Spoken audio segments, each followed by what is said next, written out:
señores asesores, invitar a la señora la doctora María Carolina Llanes para poder dar inicio a nuestra...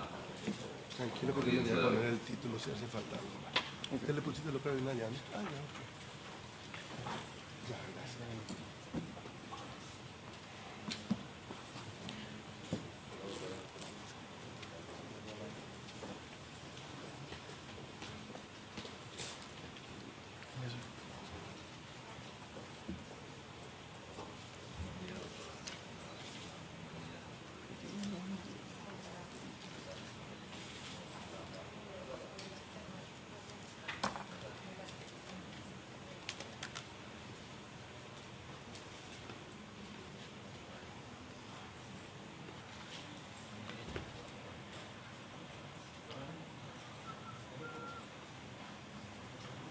Muy buenos días, doctora María Carolina Llanes Campos.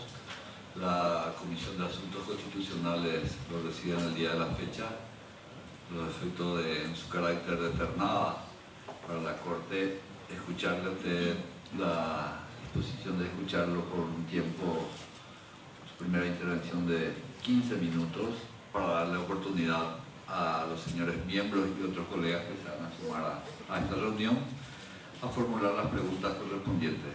Reiterando la bienvenida a la Comisión de Asuntos Constitucionales, le ofrecemos la palabra a la doctora Carolina. Muchas gracias, presidente. Muy buenos días, señor presidente, señores integrantes de la Comisión de Asuntos Constitucionales, señoras y señores. Y legislación. Gracias.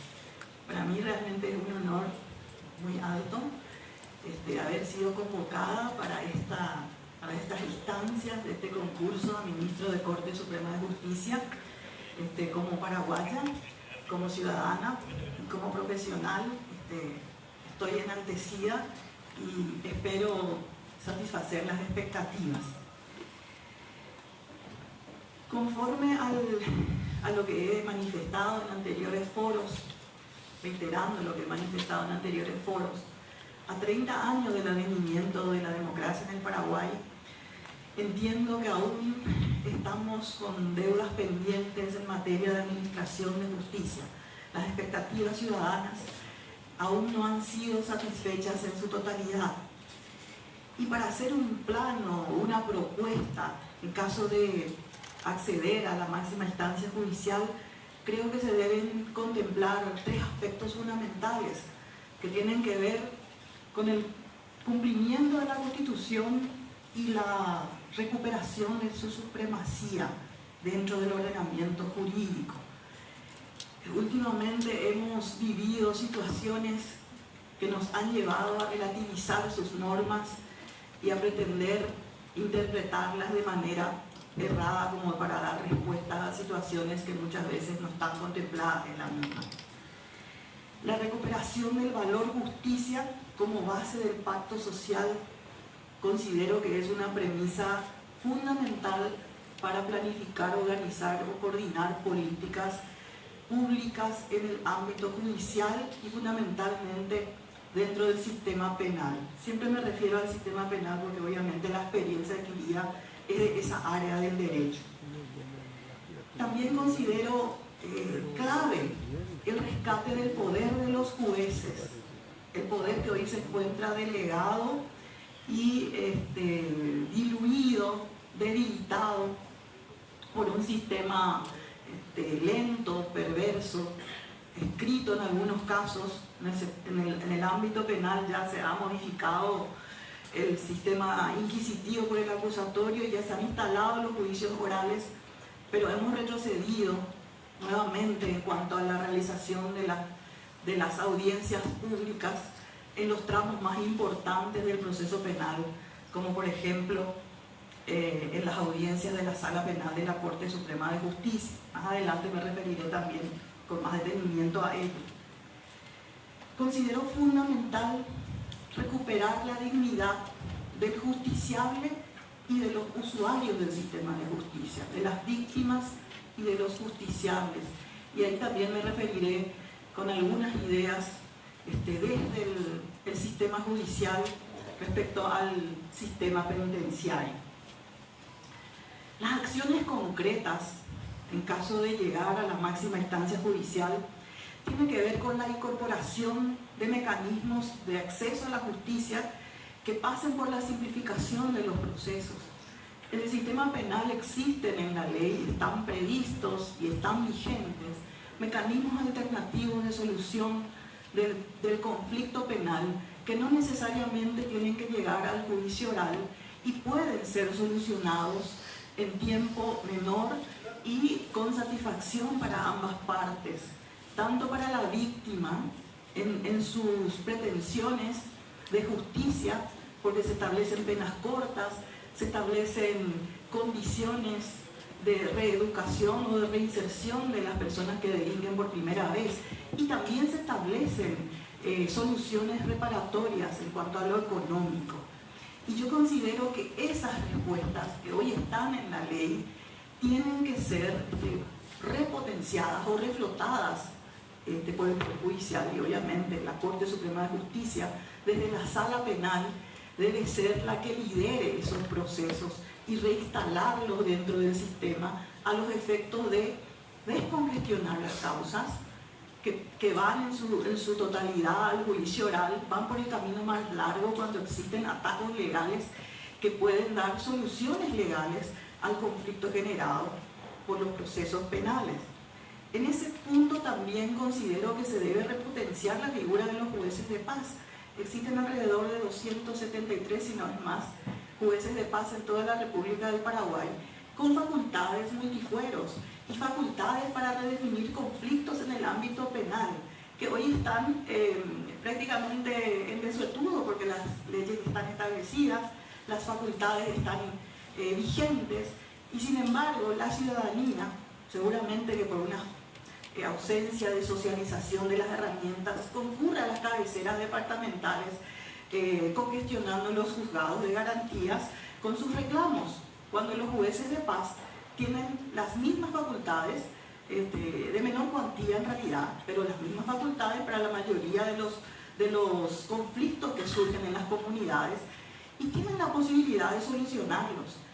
Eso se debe repotenciar a partir de política judicial definida y continua, más allá de los gobiernos, que se deben instalar definitivamente en las comunidades, se debe instalar, se debe socializar para que la gente conozca, pueda acceder a la justicia y conozca cuáles son las herramientas, cuál es el alcance de esos institutos como para poder obtener respuestas oportunas y prontas. Dentro de la simplificación de los trámites hay un punto fundamental que tiene que ver con el plazo razonable. El plazo razonable es una garantía que está prevista en el Pacto de San José de Costa Rica. Todo ciudadano tiene derecho a contar con una decisión judicial dentro de un plazo razonable. Dentro del sistema penal nosotros tuvimos el plazo razonable hasta que se modificó el artículo 136 y se convirtió nuevamente en un plazo indefinido que hoy está vigente dentro del sistema y que es el que eterniza las causas penales, porque no se tiene ya la posibilidad de computar cuándo empieza un proceso y cuándo termina. Desde el momento que se establece, no se penaliza el planteamiento de incidentes o recursos que son derechos de las partes, y se produce un descuento intermitente de los plazos que impide finalmente llegar a tener un plazo razonable. Ese es un retroceso muy grande que yo pienso, caso de llegar a la Corte Suprema de Justicia, liderar la recuperación de ese plazo, que no tiene que ser uno solo, puede estar escalonado según los tipos de procesos, los tipos de delitos. Se puede recurrir a los insumos estadísticos y a todo lo que ha arrojado el sistema penal en los últimos 19 años, a los efectos de calcular cuánto o qué plazo razonable se requiere, por ejemplo, para los homicidios, para investigar los delitos de cuello blanco o para investigar la criminalidad de bagatela. No tiene que ser un solo plazo, pueden ser diversos plazos que se pueden ir implementando y que ha funcionado en otros lugares, en otros países. También estoy de acuerdo con potenciar el expediente electrónico, pero tengo una pequeña acotación en relación a su implementación. Está muy bien que la tecnología esté al servicio de la Administración de Justicia, pero que no sirva para replicar todos sus vicios nuevamente.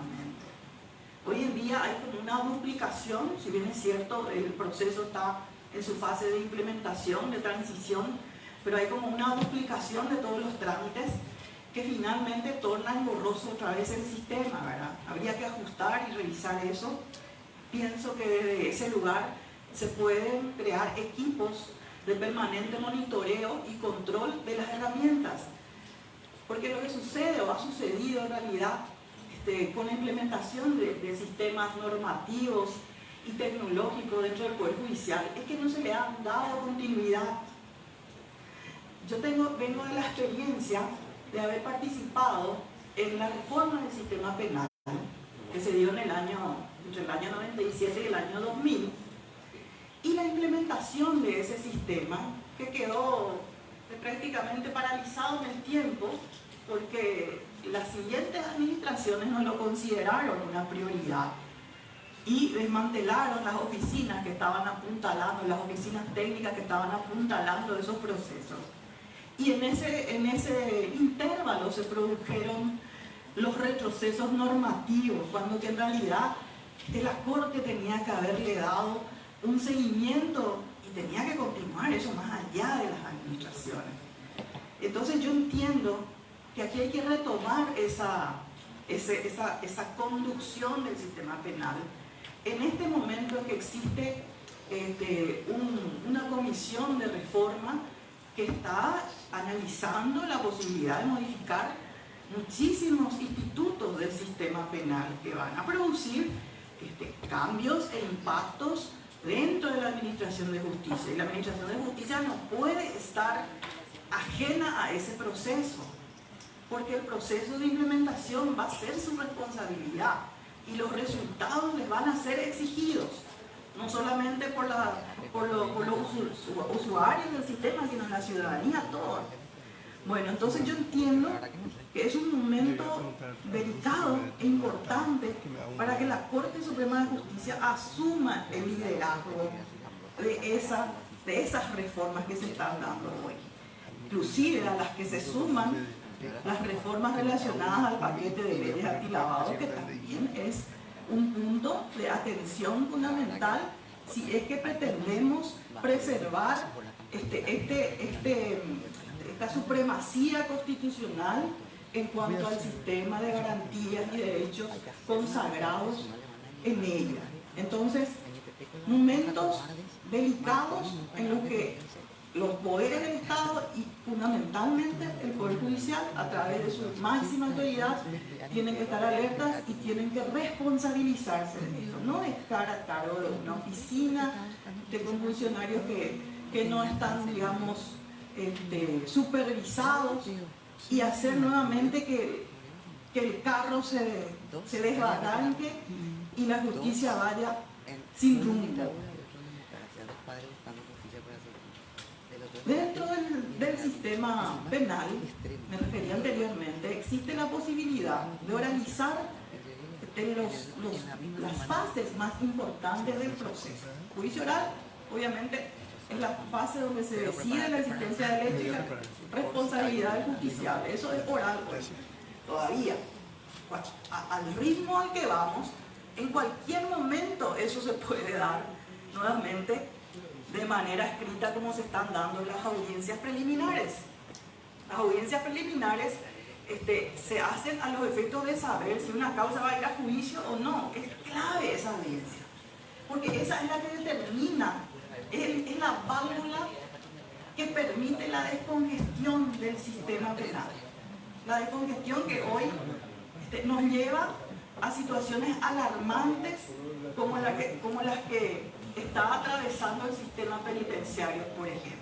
Todo tiene que ver con eso, una aparente inocente audiencia que en la práctica se ha escriturizado nuevamente porque no se realiza conforme a las reglas del sistema. Ese es un retroceso grave en el que tiene directa implicancia la Corte Suprema de Justicia, porque es el órgano rector y está dejando que suceda, está dejando que los jueces interpreten el código cada quien como se le antoja. Y falta una definición y conducción clara de política criminal en el Poder Judicial. Insisto en la cuestión penal, porque lo penal es lo que te pone en la vidriera. Lo penal es el termómetro que te dice si sos un país autoritario o sos un país respetuoso de las garantías. Y tu proceso penal es la vidriera. Entonces, en la sala penal, en los tribunales de apelación, existe la posibilidad de descongestionar de causa haciendo orales la audiencia de los recursos. Está previsto eso, pero nunca se ha hecho. En la Corte nunca se ha hecho. En los tribunales de apelación de Asunción una vez intentó hacer, pero terminó en el recuerdo. Eso podría oxigenar de manera considerable, quizás no de una sola vez, pero si se hace de forma gradual, podría dar oxígeno al sistema penal y en un tiempo considerable descongestionar. Bueno, también creo que en otras jurisdicciones se tienen que desarrollar y potenciar los mecanismos alternativos de solución de los juicios. Existe la mediación y la conciliación, por ejemplo, en el sistema laboral, en el sistema civil. Existe la posibilidad de no ir por el camino largo y tener respuestas útiles a través de estos institutos. Esto requiere ser instalado de manera política. ¿A qué me refiero cuando digo de manera política? Y dentro de las políticas judiciales se tiene que instalar como prácticas corrientes. Y esto se tiene que trabajar también con la sociedad civil, con las asociaciones de abogados, porque ellos son los operadores principales del sistema. Y no se puede definir, planificar o coordinar políticas públicas sin ellos. No se puede. Tienen que participar porque ellos intervienen, más allá de que las decisiones o las líneas se definan desde el poder. Con respecto a la administración, creo que tenemos que seguir por la línea de la separación de las funciones administrativas de lo jurisdiccional, pero sin vaciar de poder al Poder Judicial. No desde los modelos que instalan consejos de administración fuera del Poder Judicial. Hoy en día existe un consejo de administración, pero está integrado por ministros de la Corte. Ministros de la Corte que dentro del tiempo que tienen que compatibilizar todas sus funciones.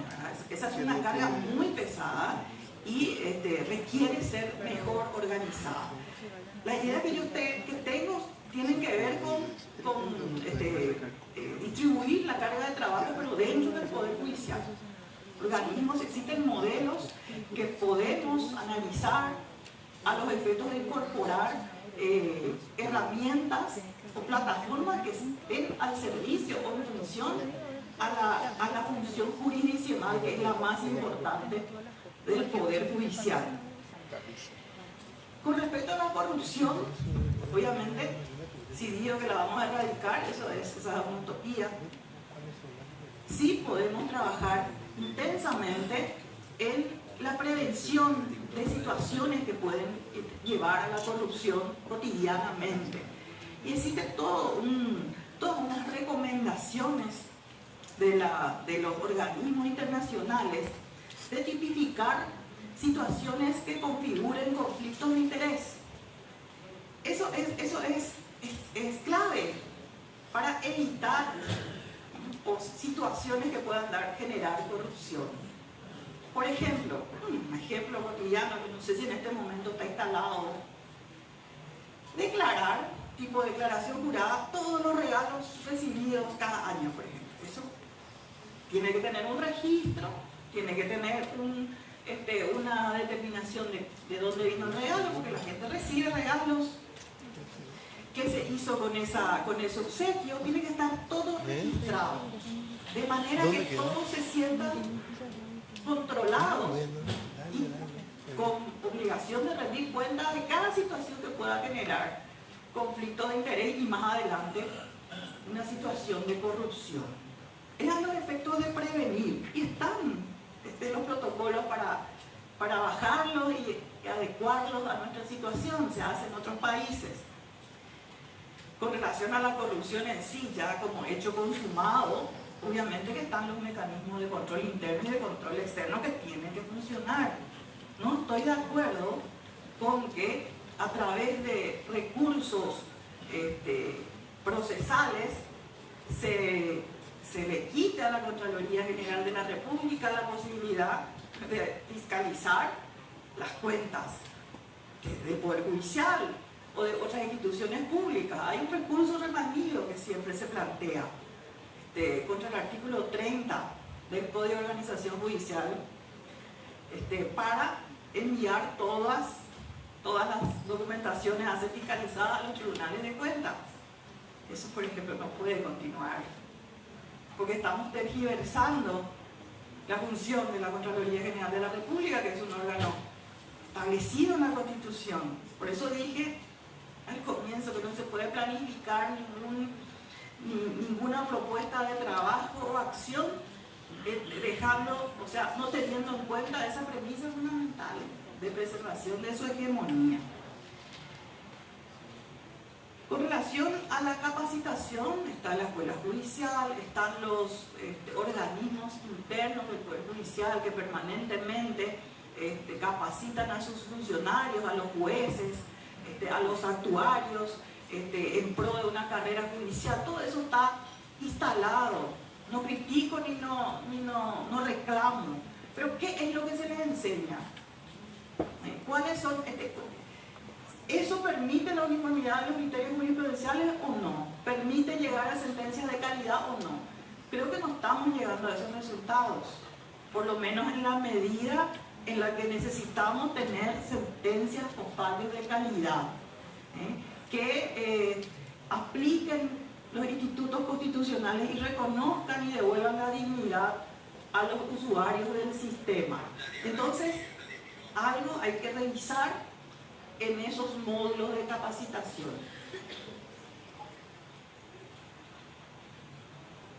La rendición de cuentas es una obligación dentro de una república y creo que en este caso, más allá de los informes que se presentan ante el Congreso y ante los organismos de control, yo creo que se puede hacer una implementación con la sociedad civil a través de audiencias públicas periódicas que la Corte Suprema de Justicia, a través de sus diferentes salas o voceros, pueda implementar. Es necesario democratizar el sistema judicial, de poner esas actitudes monárquicas que hasta hoy perviven dentro de la realeza judicial. Ese tratamiento real que hasta hoy tenemos los magistrados. Yo no pretendo que se les falte el respeto a la investidura de la justicia ni a la investidura judicial de sus jueces. Yo creo que hay que rescatar ese respeto ciudadano para los jueces, pero tiene que ser de manera democrática, republicana. Tenemos que tener jueces accesibles, visibles, presentes, cercanos a la comunidad, jueces que puedan responder más allá de las reservas propias que corresponden a los casos que están llevando en desarrollo. Entonces creo, en caso de llegar a la Corte Suprema de Justicia, que puedo implementar procesos de comunicación periódica con la comunidad jurídica, con la comunidad en general, que quiera saber el modo en que sus jueces están administrando justicia, y de esa manera se pueda acercar aún más y se pueda descodificar ese lenguaje técnico, jurídico y judicial que nos aleja del pueblo y hacerlo más cercano a la ciudadanía. Estamos en la era en que la justicia ya no puede permanecer enclaustrada los conflictos deben resolverse de manera transparente, de cara al pueblo, sin interferencias de ningún tipo, y en tiempo oportuno y fundamentalmente con equidad. Muchas gracias. Básicamente son mis ideas y mi pensamiento en relación al tema de la justicia. Muchas gracias, doctora María Carolina Llanes Ocampos. Abrimos ahora la etapa de consultas a través de los señores miembros de ambas comisiones presentes, la de Constitucionales y la de Legislación. Se ofrece la palabra a quien lo quiera formular. Tiene la palabra el senador nacional Caraballo Cuba. Gracias, presidente. Aprovecho también para congratular al senador Ramírez y a la senadora Samaniego, y hice lo propio con el presidente en sus nuevas funciones. Desearle los mejores éxitos. Doctora Llanes, aquello que recorren, y alguna vez recorrimos, otrora, el tema de la Oficina de Admisibilidad de Inconstitucionalidades. A mí me estuvo presentar el año pasado, solamente que no he logrado todavía traerlo al plenario. Eliminar esa oficina, no, por supuesto, que puede usted coincidir o no, en el afán de que sean admitidas a priori y que luego en todo caso cada sala la rechace. ¿A usted le parece saludable mantener esa oficina de admisibilidad? Y en su caso, ¿cómo se podría evitar esa coima que va de 5 a 10 mil dólares para los secretarios de la sala correspondiente a los efectos de que se admita la inconstitucionalidad? Esa es la primera pregunta. Sí. Muchas gracias. Tiene la palabra. Utilicemos el mecanismo pregunta, respuesta y así sucesivamente. Tiene usted la palabra, doctora Carolina Llanes. Gracias. Bueno, en realidad tiene que haber una fase de admisibilidad. Ahora, ¿en qué se ha convertido esa fase de admisibilidad? Ese es el problema que tenemos que tratar de solucionar aquí. Se ha convertido en una fase de establecer situaciones para coimear, porque esa es la realidad. Esa fase, el abogado que litiga sabe que tiene que ir a hablar ahí con la persona que ellos determinen para poder llegar a la fase de sustanciación, y eso no puede ser, esa es una perversión, esa es un despropósito que completamente tiene que ser desmantelada esa oficina. Pero no se puede desinstalar la fase de admisibilidad. Obviamente se tiene que trasladar al ámbito de la sala constitucional, y la sala constitucional tendría que buscar mecanismos de transparentación de ese proceso. En este momento no tengo en mente lo que dice el Código Procesal Civil en relación al procedimiento en sí de la sustanciación del recurso de inconstitucionalidad. Pero la Constitución habla de que los juicios podrán ser orales. Y con esa norma perfectamente se puede oralizar la acción de inconstitucionalidad, así como está oralizada la casación. La casación tiene un trámite sencillísimo de oralidad. Se plantea ante la sala penal de la Corte por escrito. Como es un recurso técnico, ¿qué es lo que se tiene que discutir? No la existencia del hecho en sí, sino que la existencia del error jurídico que motiva el agravio que tiene que ser resuelto. Entonces, la inconstitucionalidad tiene, pues el recurso de casación en realidad es un recurso de inconstitucionalidad, porque los motivos son constitucionales. Entonces, siguiendo esa misma lógica, se puede salvar lo que usted plantea, solucionar lo que usted plantea, optando por el mecanismo de la oralidad para esa acción. Y eso va a evitar esa intermediación perversa que es la que hoy en día está instalada ahí, y no se puede, si no se pasa esa intermediación no se llega a la siguiente etapa. Yo pienso que esa puede ser la salida. Y el señor senador con el uso de palabra. Gracias, presidente. Y una segunda y última pregunta. Hoy, rematadores públicos y oficiales de justicia ejercen la profesión de abogado. Tienen su matrícula, A mí también me han presentado un proyecto en ese sentido, procurando evitar ello, lo que se va a tratar en el curso del año. E inclusive hay funcionarios públicos que son oficiales de justicia, hacen de rematadores. Su opinión, más allá que sea concomitante o no con la mía, que los oficiales de justicia y rematadores públicos ejerzan la profesión de abogado, ¿es correcto? Y hay algunas incompatibilidades, por lo menos fácticas. En este momento no tengo ninguna acordada de la Corte o alguna norma que me diga exactamente si hay una incompatibilidad, pero desde el momento en que actúan dentro del mismo ámbito donde ejercen la profesión y a la vez hacen los remates, pues ellos están en unas listas, están registrados en la Corte y son convocados para los juicios multimillonarios que llegan a remate, y obviamente tienen una comisión importante en cada uno de esos casos. Si ejercen la profesión en el mismo ámbito donde están ejerciendo la función de rematador, hay una colusión. Y ahí se plantea un problema que puede obviamente ser perjudicial para los otros que estamos litigando en ese ámbito. Pretendemos tener equidad o equilibrio, imparcialidad en ese ámbito. Se convierte en un esquema que obliga a darles a ellos los casos, porque ellos terminan otra vez ejerciendo el remate. Entonces yo creo que hay una incompatibilidad, mirándolo. Gracias, doctora. Gracias, presidente. Muchas gracias, senador. Muchas gracias, doctora Carolina Llanes. Tiene la palabra el senador Fernando Silva.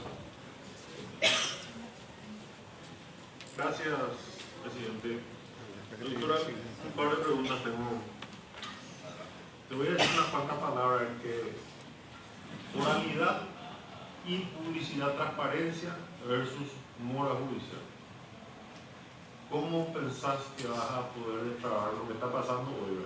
La oralidad y la transparencia, ¿sí? Cercena al juez, le obliga al juez al miembro de la Corte a focalizarse en un acto cuando en ese mismo momento le están entrando 7 más. Sí.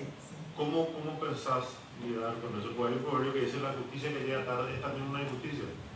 Bueno, es un problema que digamos, multidimensional. O sea, el juez que tiene que hacer juicios orales también tiene que hacer otras funciones relacionadas al expediente, relacionadas a proveer expedientes, a leer, a los efectos de resolver. Entonces, el sistema tiene que estar preparado en función a la oralidad. Resulta que se instala la oralidad y se instalan los mecanismos para facilitar su efectivización, pero es tan fuerte el peso del escriturismo, porque esto es cultural. La ley no puede solucionar y no va a poder solucionar en poco tiempo. No podemos ponerle un plazo de solución porque es cultural, tiene que ser gradual. Lo que no hay es una continuidad hacia esa gradualidad de la implementación de la oralidad. Entonces, ¿qué se hace? Se tiene un código con sistema oral, pero la plataforma administrativa para la realización de los juicios orales corresponde a la concepción escriturista inquisitiva. Eso es lo que pasa. Entonces hay como una contradicción enorme entre lo que dice la ley y lo que hace el operador para aplicar la ley.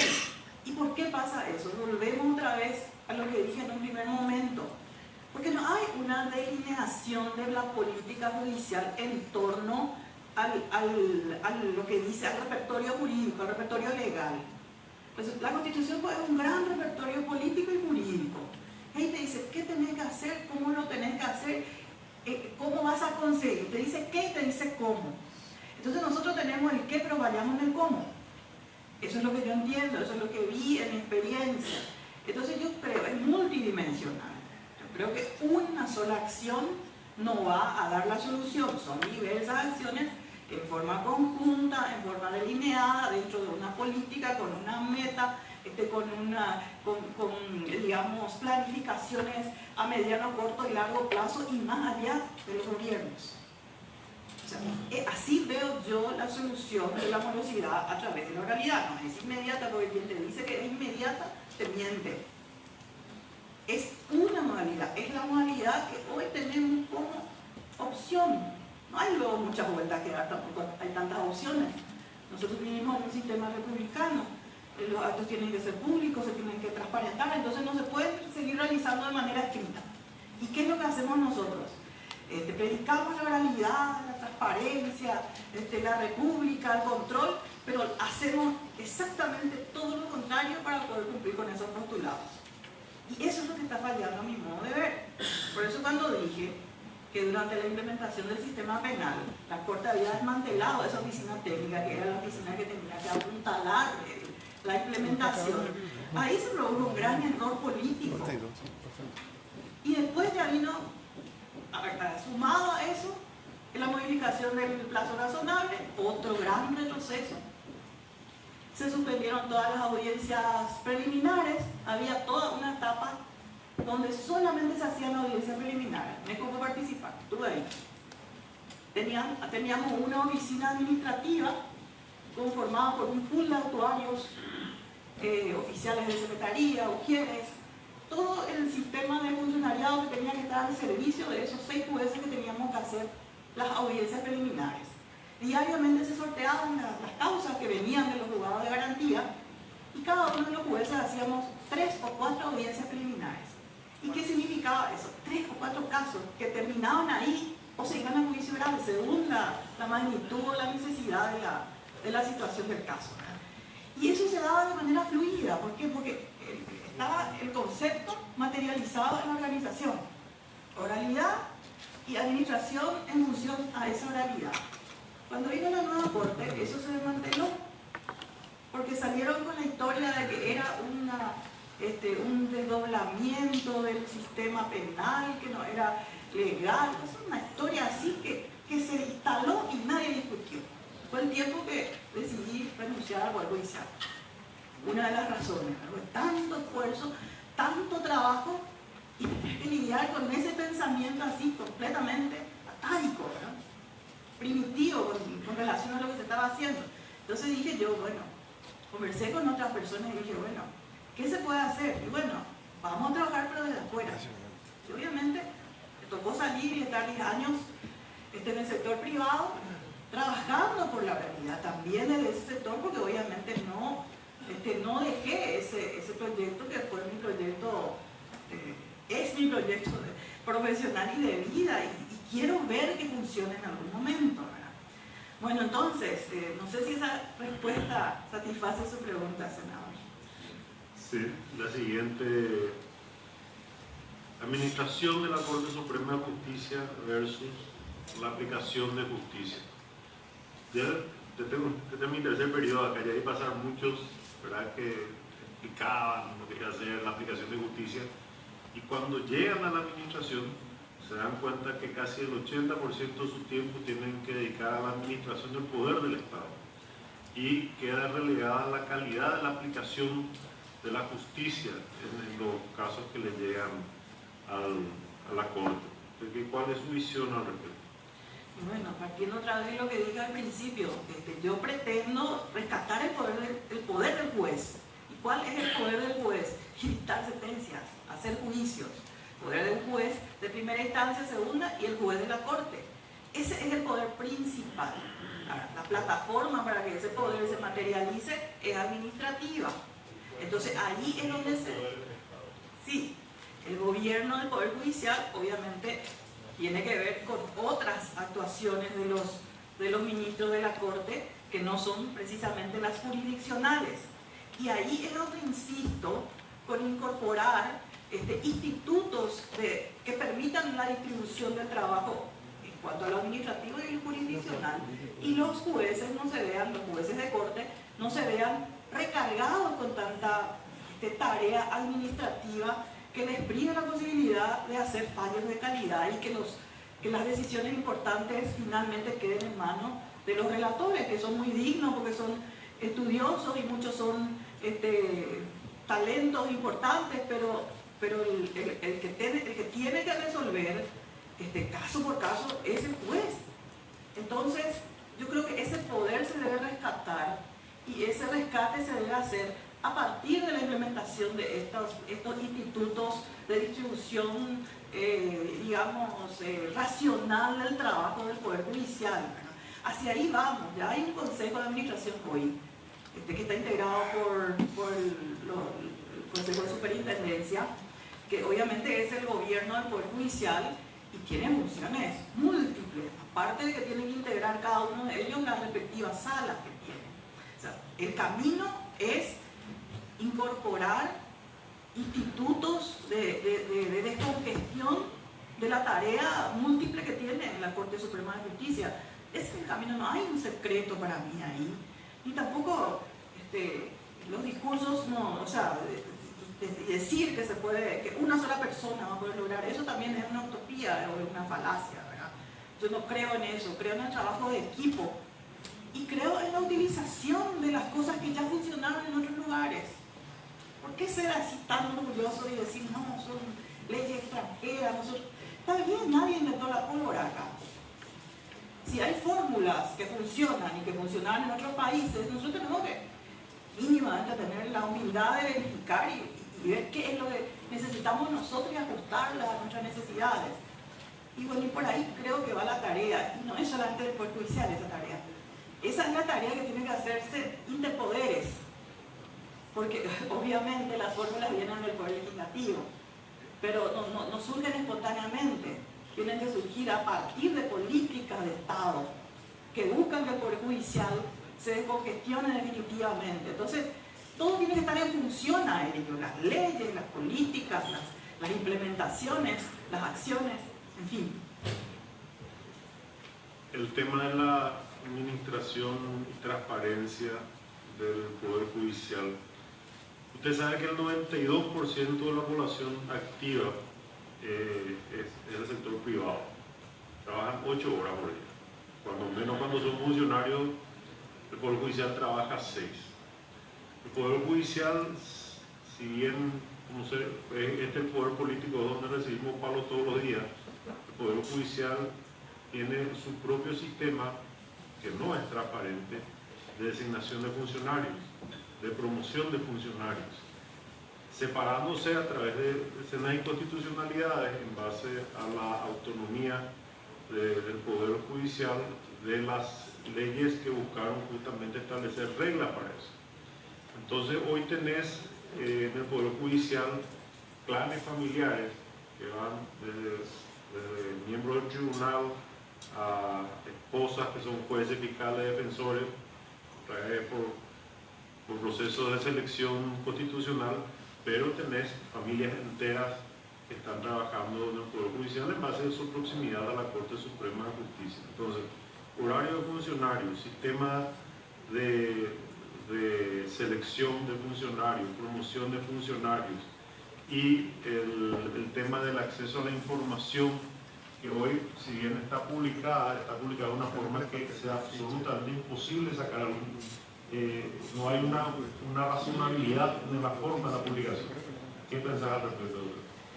Y no tiene que haber ningún tipo de privilegio para nadie. 8 horas son las horas de trabajo que están establecidas para todas las instituciones públicas. Y el sector privado obviamente no tiene largo plazo, creo que se prolonga hasta el último que salga, digamos. Yo creo que se tiene que instalar esa igualdad en cuanto a las horas, el horario de trabajo de todos, porque esto es función pública, más allá de que exista autonomía y poder judicial, en fin. De lo contrario, 6 horas son, primero que hay una discriminación odiosa, y en segundo lugar, se necesita más tiempo de trabajo para avanzar, por lo menos en parte, con la morosidad y con todo lo que implica el sistema de justicia, ¿verdad? Eso con relación al horario, con relación al acceso a los cargos en la función pública, hay una ley, la misma Constitución, la ley y el sistema que establece. Sí, a eso le establece los concursos para todos los cargos. Y la misma ley dice cuáles son las excepciones al concurso. Las únicas excepciones son los cargos de confianza. que no tienen otro requisito más que la confianza, ¿verdad? Ahí ni siquiera se habla de nepotismo, se habla de la confianza y la posibilidad de ser designado en ese contexto. Todo lo demás es concurso público. Y eso es un imperativo legal que tiene que implementar el Poder Judicial, que es el órgano de aplicación de la ley. Entonces no puede el Poder Judicial, a su vez, poner frenos a la aplicación de la ley a la que está obligado constitucionalmente. Entonces hay otra vez hay un despropósito desde el interior mismo del Poder Judicial que colisiona con lo que dice la Constitución y el ordenamiento vigente. Y ese tipo de cosas son las que hay que sincerar y hay que rectificar. Es algo que no lo digo hoy, sino lo vengo diciendo siempre, como crítica al sistema. La última pregunta, perdón, era eso, ¿no? Y la última, señor presidente, si me permite. Breve, porque tenemos posibilidad. está consumiendo todo el tiempo, señor senador. Está haciendo 5 preguntas ya, pero se la concede. Está no escrito también. Los jueces, fiscales y defensores pueden ser controlados con respecto a su horario de trabajo. Punto 1. Y la última pregunta, para contestar ya directo, ¿por qué usted en la Corte? Yo creo que todos los que intervienen en la función pública tienen que tener algún tipo de control. No sé si el control va a ser el reloj biométrico o va a ser alguna planilla electrónica, el iris o algo. Tienen que tener algún tipo de control, porque eso es básico para saber las horas trabajadas y por ende recibir el salario merecido. Esa tiene que ser una regla para todos, porque si no, nuevamente vamos a instalar aquello que dije en un primer momento, actitudes de monárquicas o de realeza con relación a unos y de vasallaje con relación a otros. Tiene que haber igualdad, todos somos ciudadanos. Coyunturalmente estamos ejerciendo una función pública, tenemos que someternos a las reglas y al control del ejercicio de las funciones públicas.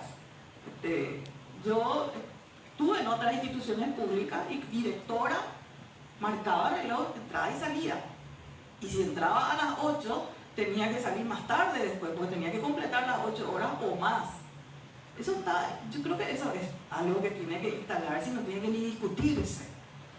Aunque te salgan los sindicatos a decir que la reivindicación, esas no son reivindicaciones laborales, esos son privilegios que no se pueden admitir en la situación en la que nos encontramos hoy, ¿verdad?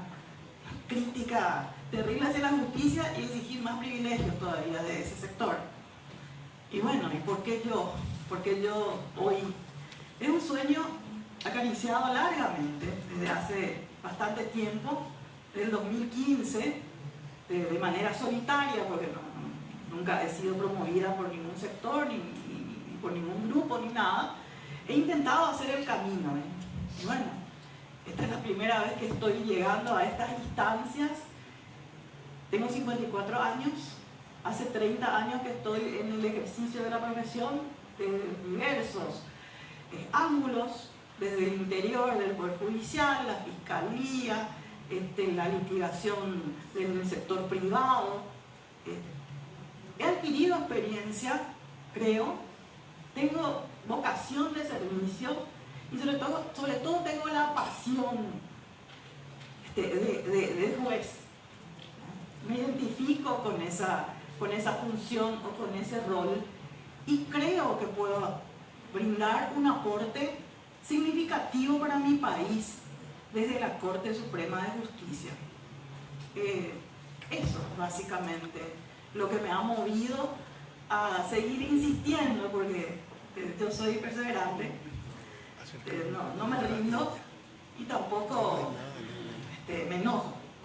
Yo sé cuáles son las reglas del juego, sé que hay muchas fuerzas dentro de la democracia, cada cual tiene su concepto, su visión del mundo, y yo tolero y respeto todo eso.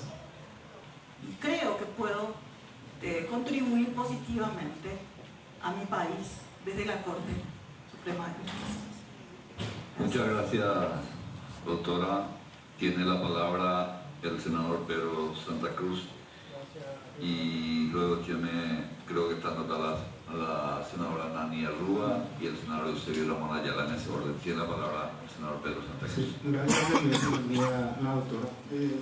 Como parlamentarios recibimos muchas denuncias ciudadanas y en el caso de algunos colegas que en muchos juzgados y en muchas fiscalías está instalado un sistema, está implementado un sistema de recaudación que incluye a funcionarios, a abogados, ¿verdad? Y que realmente la gente más afectada es la gente más pobre, que tienen un lugar, una serie de cosas que sabemos que ocurre eso. ¿Qué haría usted, doctora, si llega a ser designado como miembro de la Corte Suprema? Bueno, la corrupción es un mal instalado y arraigado en todas las instituciones. Usted me está hablando del Ministerio Público inclusive. Por lo que las políticas de prevención y de combate a la corrupción tienen que ser coordinadas y conjuntas entre todas las instituciones que participan del proceso. Se trata del proceso penal desde la policía, la fiscalía, el Poder Judicial. Todos intervienen en algún tramo del proceso y tiene que haber control en todos los tramos del proceso. ¿Qué es lo que está pasando en relación al primer momento del proceso penal? Como dije en un principio, se instala la fórmula, se instala la regla legal, pero no se aplica. No se aplica. ¿Qué pasa? Los jueces de garantías, por ejemplo, se limitan a quedarse en sus despachos y a firmar las órdenes que le piden los fiscales. Y los fiscales hacen lo que quieran en el campo, en el terreno de los hechos.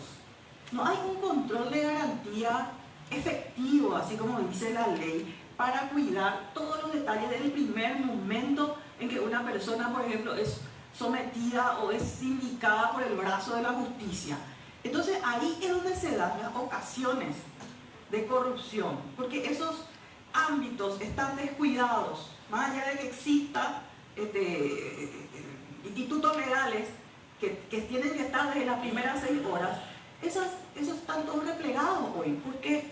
Porque no hay una política de aplicación efectiva, no hay protocolos desde la Corte y el Poder Judicial, desde la Corte y la Fiscalía, por ejemplo, para esos momentos.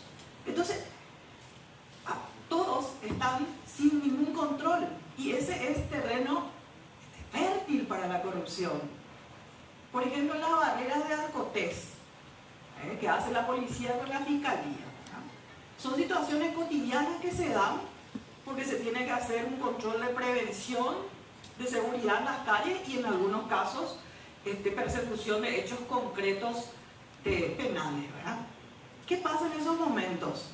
No hay un control de lo que realizan esos funcionarios en la calle, a la noche, a la madrugada, con relación a los ciudadanos que están siendo detenidos o sometidos a esa verificación. Entonces, desde el comienzo mismo se han descuidado los controles y eso se puede trasladar a todo el desarrollo completo del proceso en general. ¿Qué es lo que se requiere? Coordinación, planificación conjunta de todas las instituciones que intervienen en cada uno de esos procesos. Se tienen que protocolizar todas las actuaciones, aunque eso no resulte tedioso quizás, pero es necesario protocolizar cada cosa. Entonces cada persona se responsabiliza de cada tramo que le toque hacer. Esa es una idea que tengo en relación a esas situaciones. Ahora, la corrupción así, en su totalidad, y así como está instalada en las instituciones públicas y en el Poder Judicial y en el Ministerio Público, va a llevar muchísimo tiempo erradicar. Pero podemos caminar hacia ello, podemos avanzar hacia ello. Lo que no tenemos que es permitir más estos retrocesos que nos empantanan y nos quedamos, hoy estamos paralizados. Con todo esto que les expliqué en relación a las reformas legales y a la aplicación incorrecta del sistema. Eso es lo que no tenemos que permitir. Tienen que haber las políticas públicas de conducción del sistema judicial, tienen que ser permanentes y continuas. Eso tiene que estar más allá de los jueces, más allá de los ministros. Eso se tiene que llevar adelante, tienen que haber metas y plazos y eso se tiene que ir cumpliendo a cabalidad. Ese para mí es el camino racional para poder combatir este flagelo. No encuentro una fórmula mágica, tampoco voy a hacer un discurso vacío en relación a eso. Creo que racionalmente se puede combatir. Muchas gracias, doctora. Tiene la palabra la señora Nani Arrua. Doctora, le escuché hablar respecto a las acciones de inconstitucionalidad que se interponen a través de instituciones para evitar, por ejemplo, el control de la Contraloría y seguir utilizando como un truco o como un cómplice al Tribunal de Cuentas. ¿Qué piensa respecto a la ley 1626 y las acciones que se interponen también? O sea, que en general, ¿cuál es su criterio y cómo se puede solucionar el tema de las instituciones públicas que utilizan acciones de inconstitucionalidad, teniendo como cómplice a la Corte Suprema de Justicia, para evadir el cumplimiento de leyes vigentes? Bueno, la clave está en la Corte. La clave está en el que interpreta y aplica la ley. Pues, si la ley 1626 está desde el año 2000, creo, si no me equivoco, vigente, y establece las reglas para el acceso y la estadía en la función pública, ¿cómo es que la misma Corte va a declarar inconstitucional reglas que están, digamos, desplegadas de la misma Constitución? O sea, esa ley 1626 se hizo reglamentando principios constitucionales establecidos en relación al ejercicio de la función pública, al acceso y al control. Eso es consecuencia de lo que dice la Constitución. Entonces hay una gran contradicción de la Corte Suprema de Justicia en poner cortapisas o frenos a una ley que está reglamentando la Constitución en cuanto a la función pública, ¿verdad? Yo creo que hay ese análisis hay que hacer a partir del cual de poner las acciones o las inconstitucionalidades dictadas en contra de este pensamiento. Este es el pensamiento vigente dentro de nuestro ordenamiento jurídico actual. Y sin embargo, a la praxis o la aplicación legal establece todo lo contrario. Siguen en algunos casos vigentes leyes, la ley 200, por ejemplo, en el tema de la función pública, los sumarios y ese tipo de cosas. A partir de esto, de estas perversiones, porque yo considero que son perversiones del sistema legal, de la aplicación del sistema legal, no del sistema legal en sí. Y respecto al Consejo de Administración Judicial de la Corte Suprema de Justicia, durante un tiempo funcionó de otra forma y eso por acordada se cambió, hasta el punto que nosotros ahora hemos planteado un proyecto. ¿Qué piensa usted sobre la necesidad de que exista realmente un Consejo de Administración que permita entonces darle a los miembros de la Corte Suprema de Justicia mayor tiempo para ocuparse de ser jueces y dejar la administración, si bien bajo su control también, pero dejar en manos de técnicos de esa área para que ellos queden liberados, digamos, de esa carga y a la vez también se acaba un poco con la perversión que existe en el sistema que había también citado el senador Silva Fancetti? Yo estoy plenamente de acuerdo con la incorporación de institutos que permitan oxigenar el trabajo de la Corte Suprema de Justicia en sus dos funciones, ¿verdad? Pero lo que no estoy de acuerdo es con vaciar el Poder Judicial de poder. O sea, siempre tiene que quedar en el ámbito del Poder Judicial el control de esos organismos administrativos. Ahora, el modelo de la distribución, estoy abierta a lo que sea más útil a la función jurisdiccional del Poder Judicial. Lo que sí, tener cuidado es no sacarle el poder al Poder Judicial en cuanto al manejo de todo eso. No sé si me explico. Sí. Vaciarle de poder, no. Entiendo. Darle, potenciar su poder principal, que es su poder jurisdiccional, permitiéndole trabajar con mayor holgura dentro de esa función, pero sin perder el poder real sobre la parte administrativa. Bueno, y por último, dos cuestiones en realidad. Por un lado, relatores, la figura de los relatores, la necesidad, la forma en que se manejan y cómo esto también implica tráfico. Y por último, ¿qué piensa de la colegiatura? De los abogados. De la OCE. Bueno, en el modo en que está, digamos, estructurado hoy el trabajo dentro de las salas, es escrito todo, ¿verdad? Entonces necesariamente los jueces que tienen, creo que en la sala penal creo que hay más de 1000 expedientes hoy varados, necesariamente van a tener que recurrir a alguien que les haga por lo menos una síntesis del planteamiento, de los fundamentos y de la solución propuesta, ¿verdad? Mínimamente.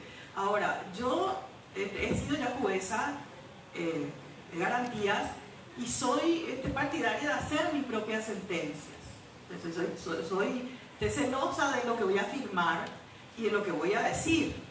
Entonces, yo creo que se puede tener relatores para esa tarea básica de relatoría propiamente dicha que tienen que hacer, pero ellos no pueden tener ninguna autonomía ni ninguna posibilidad de relacionarse con las partes o alguna otra injerencia que pueda llegar a tenerse en la decisión que va a tener el juez, que va a tener el ministro. O sea, esos son los cuidados que hay que tener. Ahora, que hoy se haya convertido en otra vez una situación de corrupción, evidentemente es responsabilidad del ministro que está a cargo. Porque si yo soy el ministro que estoy a cargo, yo voy a cuidar, primero voy a saber quiénes son, cuál es su pensamiento, cuál es su formación. Me va a responder, va a ser leal a lo que yo digo, no va a estar ventilando anticipadamente los votos que voy a firmar. O sea, de eso depende. O sea, hay que formar un equipo sólido, solvente y sobre todo íntegro. Pero no pueden desaparecer tampoco, porque si no sería de cumplimiento imposible ya la tarea de los jueces de esa instancia, ¿verdad? Con relación a la colegiatura, sería una, digamos, solución saludable también al tema de los operadores del sector privado, porque ellos son pieza fundamental dentro del funcionamiento integral del sistema judicial. Y en este momento, no sé si somos 60.000 los abogados o más, ya creo que ya perdí la cuenta. Yo siempre suelo tener mi matrícula es 3.000 y algo, y digo, bueno, soy allá de la época en que éramos pocos. Es necesaria la sistematización de sus funciones, un control a partir del colegio, de la calidad de su trabajo, de su servicio. Seguramente que ese control puede ser periódico, algún tipo de examen o de cumplimiento de requisitos para ejercer la profesión de abogado, que no es poca cosa. Y de esa manera también recuperar la dignidad del abogado, porque hoy en día está muy bastardeada también de la profesión y el abogado en sí, que tiene que tener el mismo respeto que tiene un juez, porque están en un mismo nivel dentro de la relación procesal. Y yo creo que todo eso se puede organizar y recuperar a partir de la colegiación. Presidente, sobre el punto puedo... Ah, ya, correcto. Muchas gracias. Termino, doctora Sur. Muchas gracias. Lo tenemos como último inscrito entonces el senador paraguayo Cuba, pero antes está el senador. Si más inscripciones no tenemos, tiene usted la palabra ahora, senador. Si es sobre el punto de la colección, le doy la palabra. Por favor, tiene usted la palabra, senador paraguayo Cuba. En el artículo 42, y que es una conclusión que yo la tengo, estimo a algunos colegas también, de la libertad de asociación, dice: la forma de colegiación profesional será reglamentada por ley. En todos estos años se intentaron hacer o colegiar a los abogados, a los escribanos, creo que los químicos también. Desde su punto de vista, ¿no cabría primero una ley de colegiación y a partir de ese momento hacer las colegiaciones de profesionales o directamente ya reglamentar la Constitución con las colegiaciones de profesionales varias? Yo creo que más allá de los modelos a lo que nosotros podamos acudir o adoptar, urge implementar la colegiación. Obviamente que si una ley general establece los parámetros generales, a lo mejor es el primer paso que va a ser más fácil hacer para llegar después a la colegiación de las diferentes profesiones. Quizás sea el camino más plausible, ¿verdad? Pero yo no estoy en contra de los modelos. Sí creo que se tiene que implementar la colegiación, ya sea a partir de una ley general o de una ley que reglamente cada una de las profesiones y carreras. Muchas gracias. ¿Eusebio? Como último escrito, Sí. lo tiene la palabra el senador Eusebio Ramón Ayala. Tiene usted la palabra. Sí, doctora Carolina. Usted sabe que el Poder Judicial es casi un caos, ¿verdad? Para ser amable.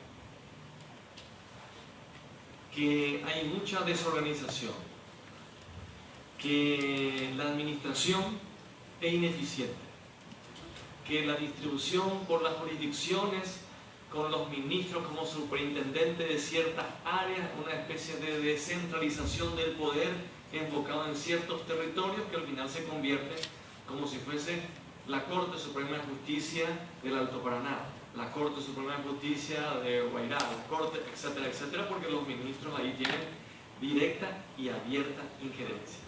Pero a pesar de eso, da la impresión de que es un caos, porque hay, en la parte organizativa estoy hablando, ni siquiera hablo de la parte jurisdiccional, porque quieras o no, es un poder del Estado que tiene muchos funcionarios, ramificaciones que hay que administrar en todo el país para prestar un servicio, básicamente al ciudadano, que es la justicia, independientemente después de su rol constitucional de relacionamiento con los poderes del Estado, etcétera, etcétera.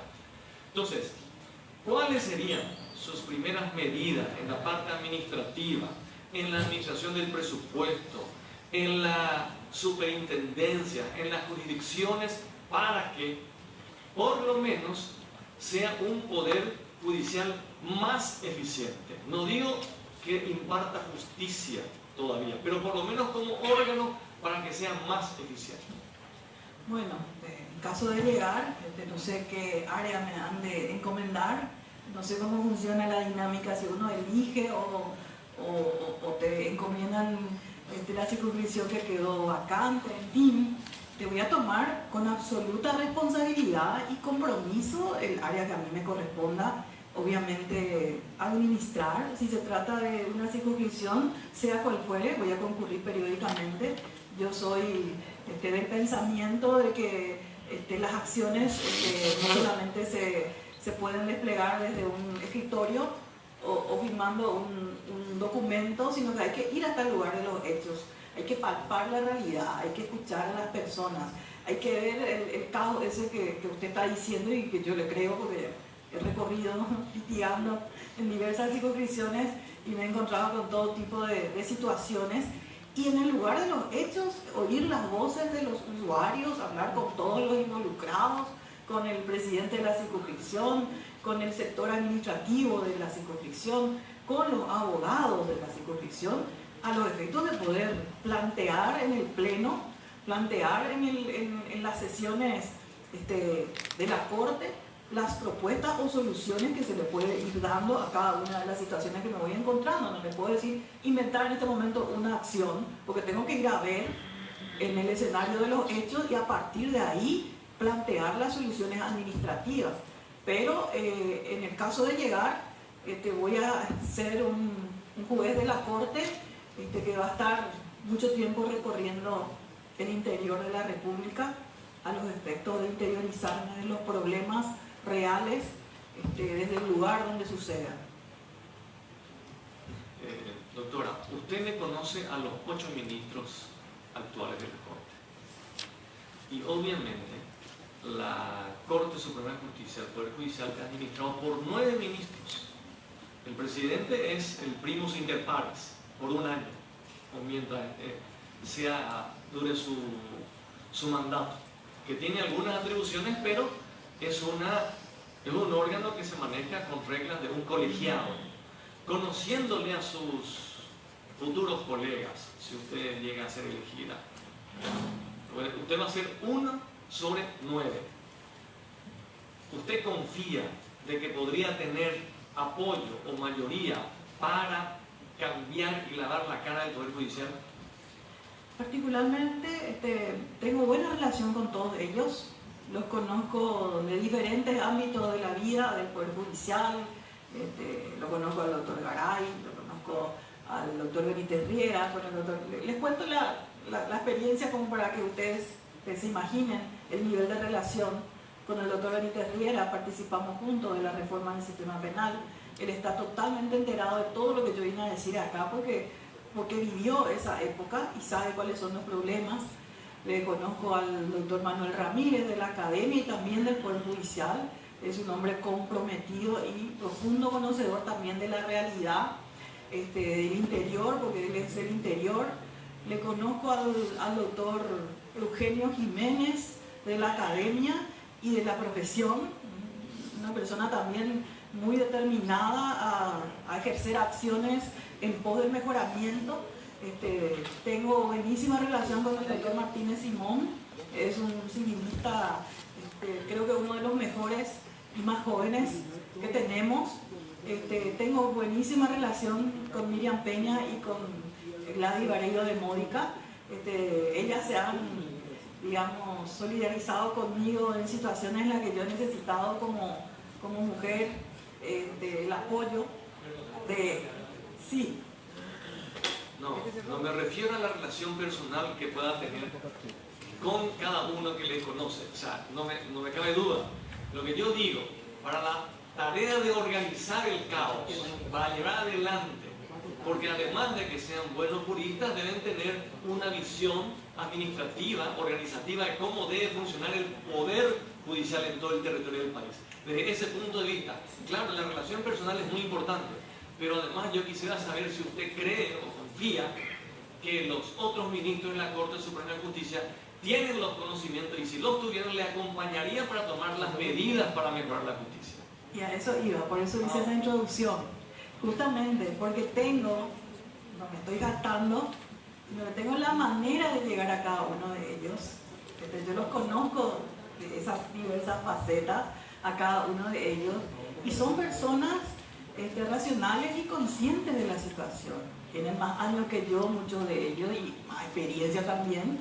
Yo respeto esa experiencia y yo creo que vamos a poder conjugar nuestro pensamiento y nuestras intenciones en pos al mejoramiento. Yo sé que es un colegiado, yo sé que uno no puede ir a asumir sola decisiones o situaciones que tienen que ser debatidas y que tienen que ser consensuadas y resueltas.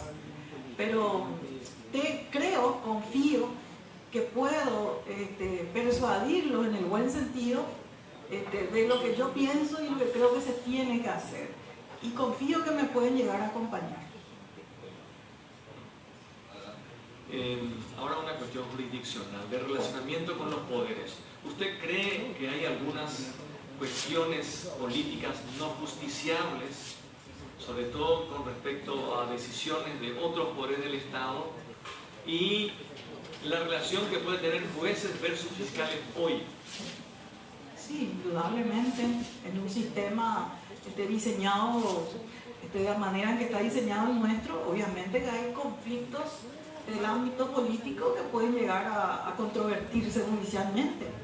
Eso es indudable, no existe un límite para eso ni tampoco es una prohibición expresa, ¿verdad? Ahora, obviamente que en cada situación y en cada caso, cada cual tendrá que obrar conforme a los límites del poder que tiene. En el caso del Poder Judicial, obviamente dentro de la imparcialidad, dentro de la independencia que se le exige como poder y conforme al caso concreto y a lo que dice la ley al respecto. Y siempre suelo decir también, los conflictos que se plantean, sobre todo cuando pueden afectar a situaciones de la República en sí, obviamente un juez tiene que saber darle el contexto a la situación también, ¿verdad? Eso también forma parte del análisis que se tiene que hacer cuando se va a tomar una decisión que tiene esa característica o puede llegar a tener esos impactos, esos alcances. Soy consciente de ello. Y en cuanto a la relación entre jueces y fiscales, ese es un matrimonio que tiene que llevarse de manera pacífica y ordenada. Si bien es cierto, el Ministerio Público es un órgano extrapoder, participa del poder, del ejercicio del Poder Judicial. Participa porque en algunos casos es necesario el requerimiento del Ministerio Público para que actúe el Poder Judicial, porque el Poder Judicial no tiene facultades de oficio en el sistema penal, por ejemplo. Entonces la relación tiene que ser equilibrada. El Ministerio Público no depende del Poder Judicial, de hecho está diseñado de manera como órgano extrapoder, pero no puede actuar fuera de la política criminal del Estado. No puede actuar por fuera de esa política. Y esa política se tiene que definir entre los dos. Ellos son los principales conductores de la política criminal del Estado. Más allá de que ya se tuvo que haber coordinado a nivel legislativo, a nivel política de seguridad con los otros poderes. Digo yo, en lo que respecta a la aplicación misma de la ley, son ellos los que tienen que definir. Entonces no pueden estar peleados, alejados, ni con una relación intermitente. Tiene que ser una relación fluida, coordinada, equilibrada, respetuosa. Y las funciones están claramente definidas. El Poder Judicial tiene que controlar el ejercicio de la acción. Que el que ejerce la acción no se sobrepase ni abuse en ese ejercicio y lesione garantías previstas en la Constitución para todos. Eso es lo que tiene que controlar el Poder Judicial. No tiene que hacer una corporación con la Fiscalía y convertirse en órganos de persecución a los que no se puede ni siquiera acceder porque ya están, digamos,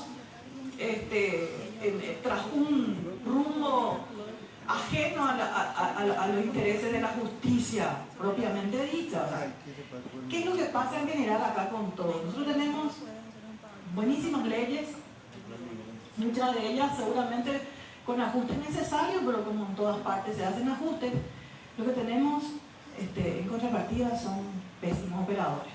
Ese es nuestro problema. Nosotros somos expertos en destruir todo lo bueno que se instala para el Paraguay. Leyes de vanguardia, una constitución súper garantista, Estado social de derecho, una maravilla. Pero al momento de actuar es donde malogramos todo este esfuerzo y estas conquistas que hemos logrado con mucho sacrificio.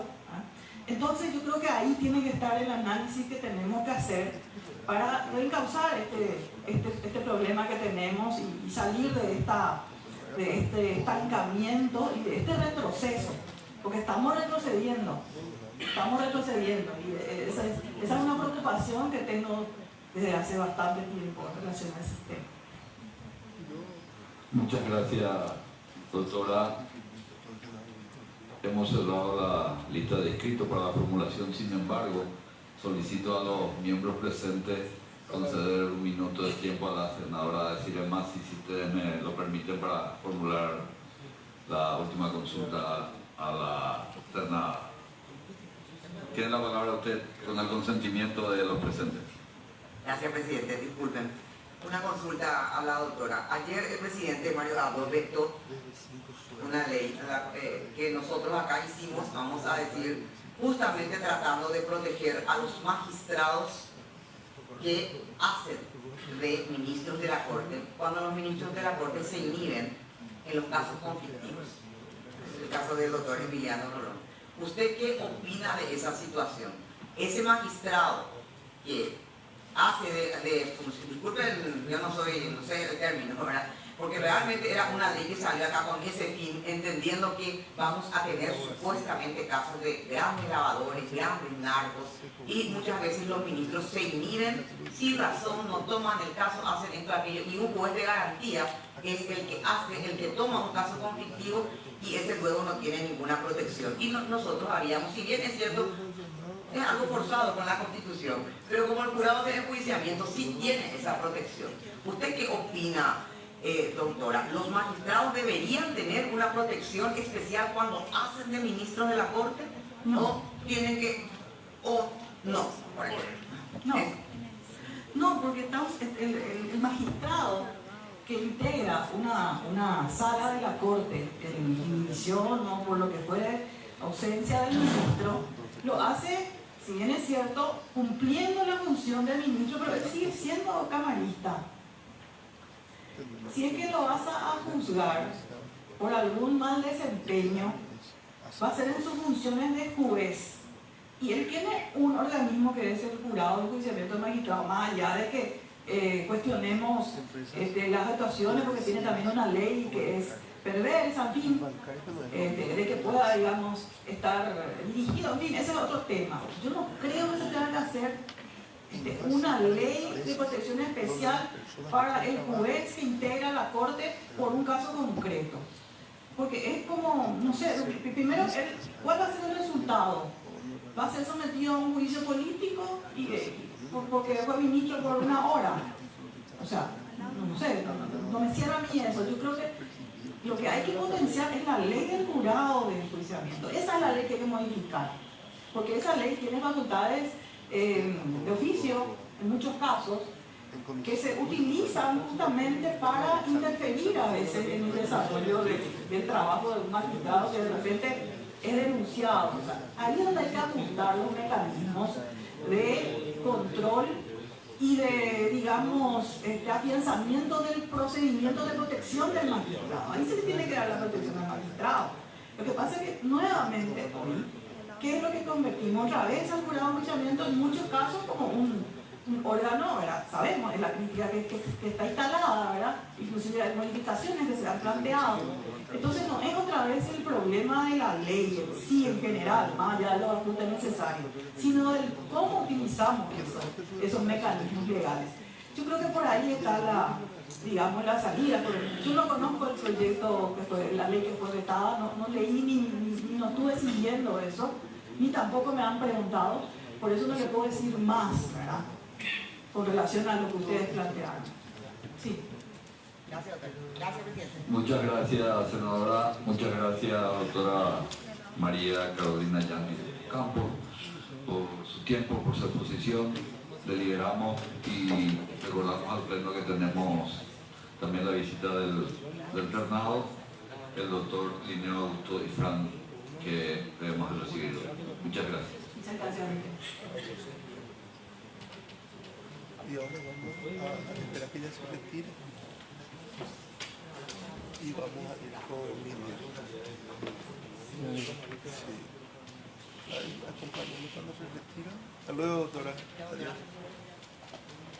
Y ahora cortar y empezamos ya con el otro. Y yo